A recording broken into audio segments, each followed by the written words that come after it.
Nous allons maintenant prouver que l'énoncé suivant est faux à partir d'un contre-exemple. Comme nous l'avons dit précédemment, il suffit d'un seul contre-exemple pour être capable de démontrer qu'un énoncé est faux.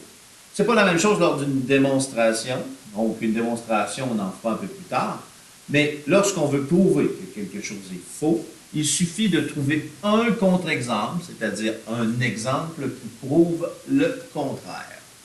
Alors, on dit deux rectangles, donc deux rectangles qui ont la même aire, ont nécessairement le même périmètre. Donc, on va essayer de voir si on choisit deux rectangles différents qui ont la même aire, est-ce qu'ils ont le même périmètre?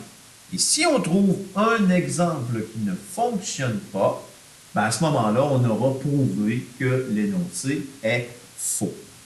Alors, choisissons deux rectangles. Donc, puis on va choisir des rectangles dont l'aire va être de 12 cm². Donc, premier rectangle,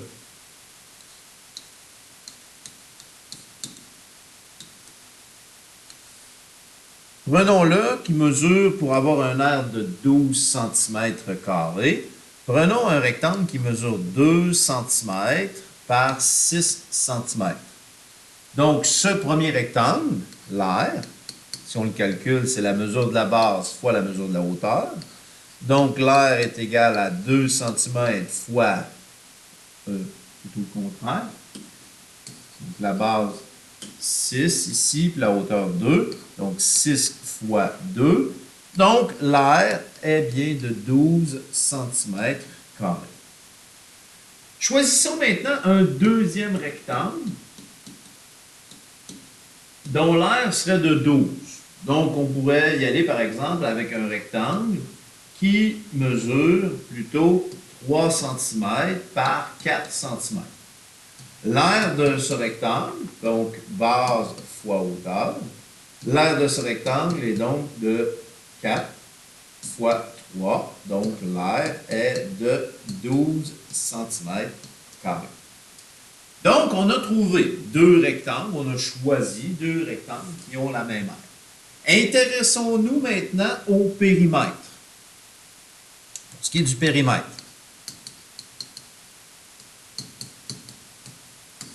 Donc, le périmètre de ce premier rectangle. Donc, le périmètre de ce premier rectangle, appelons-le P1. On pourrait mettre des 1 ici, et mettre des 2 ici pour nommer le premier rectangle et le deuxième rectangle. Alors, le périmètre du premier rectangle sera 2 fois la somme des côtés, donc A plus B. Donc, ici, la somme des côtés, j'ai 2 fois 2 plus 6. Donc, le périmètre du rectangle 1, 2 fois 8, 2 plus 6, 8. Donc, le périmètre du premier rectangle est de 16 cm.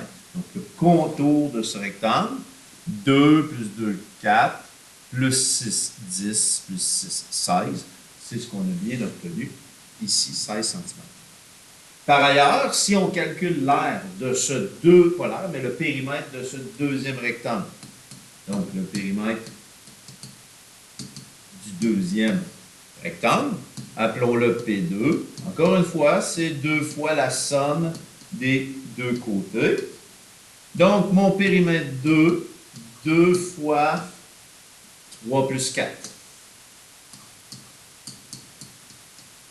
Donc, le périmètre 2, 2 fois 3 plus 4, qui fait 7. Donc, le périmètre de mon deuxième rectangle est de 14 cm. Alors, le périmètre 1 n'est pas égal au périmètre 2. Donc, j'ai trouvé un contre-exemple.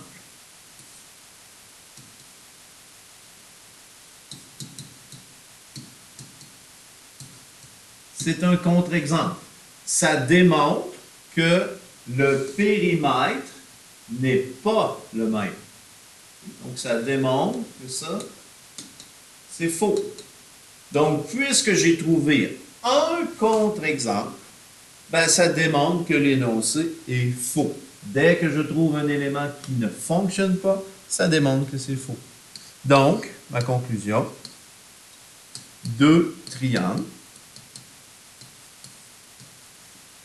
qui ont la même aire n'ont pas nécessairement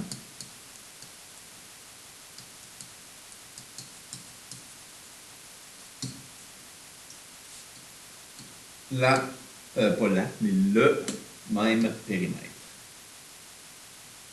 Ici, le même périmètre. Pourquoi je dis nécessairement? Ben, ça pourrait arriver dans certains cas qu'ils ont le même périmètre.